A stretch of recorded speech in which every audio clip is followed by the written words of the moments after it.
Hi people, it's me, Anja. My pronouns are she and her, and welcome back to my channel for a new recent week's video that I decided to film randomly close to midnight. So I apologize if my thoughts don't make much sense, although I suspect that all of my videos sound the same no matter what time of the day that I'm filming.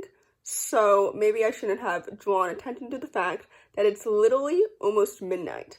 But anyway, the first book on this list is called After We Bond. This story is a YA contemporary thriller following 5 high school students who are seemingly all related to the wake of a certain student's death and what really happened that night. And this book goes through what really happened that night, as well as the perspective of the student who is now dead. There's a trigger warning on this book for sexual assault, for parental neglect, for homophobia. I think this book was really good, and I already had really high expectations because I've read multiple YA thrillers by this author in the past. I think that all of them have been so good in terms of the pacing and the story and the characters and the mystery and the queer representation. Like, everything about this story was so good. I was literally hooked from the beginning to the end. I loved the multiple perspectives. I loved the characters and the plot and the mystery and literally every single element. Although initially at the beginning I did have trouble determining why each character had a perspective to begin with, because sometimes when I start a book with multiple perspectives, I do have to ask myself initially, what's the purpose exactly of this specific perspective, especially if they have less screen time than the other people. But anyway, it all came together at the end, and basically I really enjoyed this book. I rated it 4 out of 5 stars, and with that said, I would definitely highly recommend it. The next book on this list is called Call Your Boyfriend. This story is a YA contemporary following 2 sapphic main characters who are teaming up to get revenge on the flaky popular girl that they both have a crush on. This story is absolutely so excellent, and it's so well done. I had really low expectations for this book, honestly.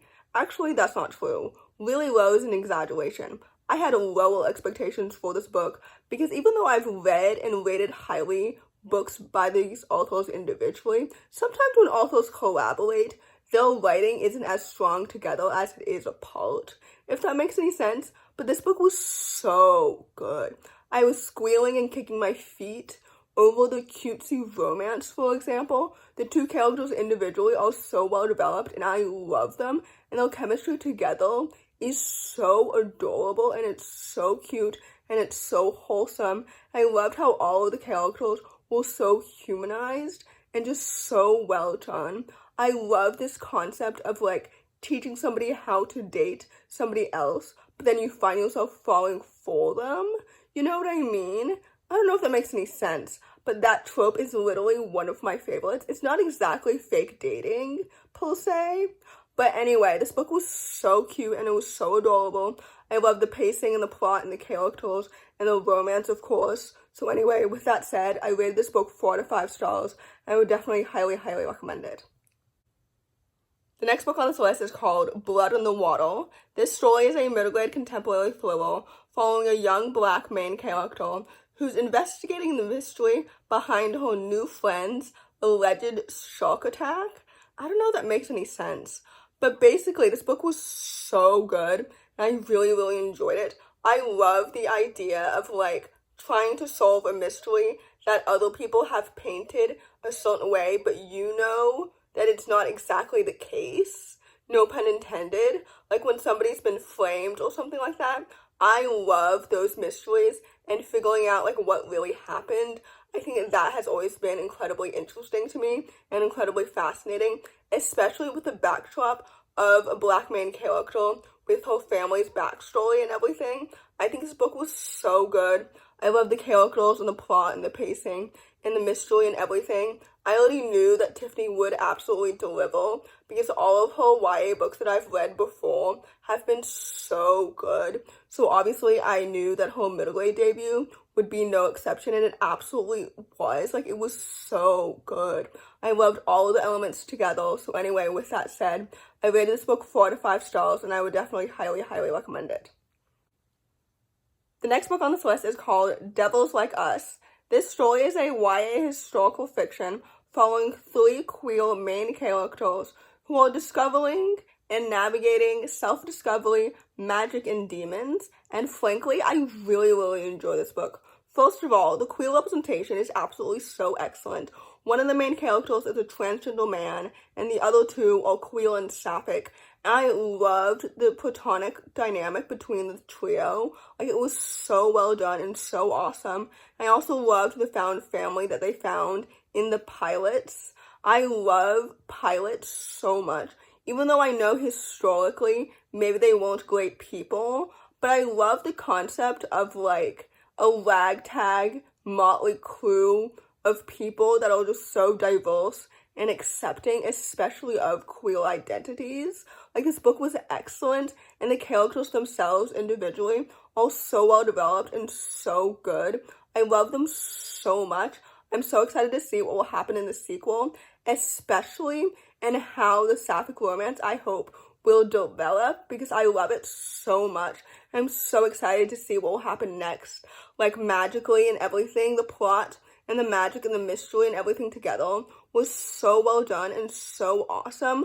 I think this book is unbelievably so underrated, and it's an important testament to queer people who have survived like so many things and have existed in the past as well as in the present. I think this book is so incredibly important, and it's so good.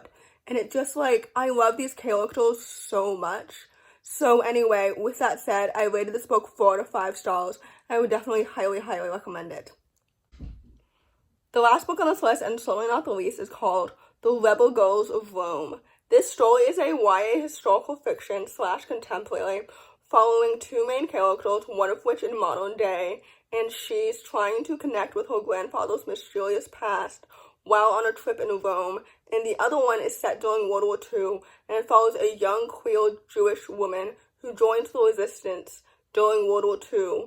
And I think that storyline was so much stronger and so awesome, and frankly, I just love learning about queerness during a time where it was illegal, you know what I mean? Because I just love, on a smaller scale, learning about characters who are challenging the status quo, especially with their identities, with something that is not necessarily a choice. You know what I mean? Like, this book was so good. I loved the queer sapphic love story. I need to read more sapphic historical fiction stories. I feel like when it comes to queer historical fiction, there seems to be more Achillean historical fiction than sapphic stories. I'm not completely sure as to why, like, from a historic perspective. But anyway, basically in terms of this story, I did enjoy reading the modern day story and how it related to the past, but I didn't really care much for those characters individually, like the perspective of her and everything. I don't really know if that makes any sense, but basically I liked this book and I rated it 3 stars, but I definitely preferred The Paper Girls of Paris, which Jordyn wrote, I think, like 4 years ago or something like that. But basically, overall, this book was low-key disappointing, so take that as you will. So, in conclusion, July has been a solid reading month so far, although today I believe is only the 14th. So, yeah. Anyway, in conclusion, if you enjoyed this video, please don't hesitate to give it a big thumbs up. Comment down below the dinosaur emoji if you made it all the way to the end of the video. Thanks for watching and subscribe to my channel if you're new, and I'll see you in my next video. Bye!